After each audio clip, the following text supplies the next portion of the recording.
সৌৰভ গগৈ এবাৰে গৈছে বুলি কৈছে পাকিস্তানত। চাওক,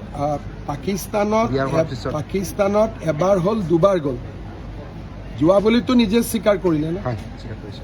গতিকে পাকিস্তানত যদি এজন মানুহ যায়, কেইদিন আছিলোঁ, কাক লগ পাইছিলোঁ, কাৰ লগত ফটো উঠিলোঁ, কাৰ ঘৰত ভাত খালোঁ, গোটেইখিনি ভাৰত চৰকাৰক জনাব লাগিব নে নালাগে? মই যদি আজি 10 দিন পাকিস্তান যাওঁ, কিজানি পাকিস্তানত মই কি কামত গ'লোঁ, কোনে মোক ৰিচিভ কৰিলে, কাৰ লগত থাকিলোঁ। যদি মই 2 দিনো পাকিস্তানত যাওঁ, জীৱনভৰ মই পাকিস্তানৰ ব্লেকমেইলিঙত থাকিম। পাকিস্তানে যি কয় তাকে শুনিব লাগিব, নহ'লে কম ফটোখন ৰিলিজ কৰি দিম, ভিডিঅ' ৰিলিজ কৰি দিম, তেতিয়া কি হ'ব?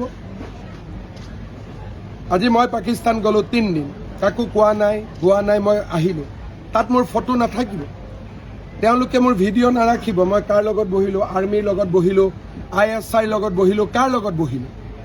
তাৰপিছত কি ক'ব যে তুমি অসমৰ মুখ্যমন্ত্ৰী বা প্ৰধানমন্ত্ৰী বা আমি যি ক'ম তাৰ মতে তুমি চলি থাকিব লাগিব। সেইটোতো আৰু ডেঞ্জাৰাছ। তেতিয়া টুইটাৰ আছিল নে নাই, ফেচবুক আছিল নে নাই, আমি পাকিস্তানত ক'ত গৈছোঁ ফটো দিছিলোঁ নেকি, টুইটাৰত ফেচবুকত দিছিলোঁ নেকি? গতিকে 80টা মানুহৰ আগত প্ৰতিদিনত ক'লে ঝামেলাটো মৰি নাযাব।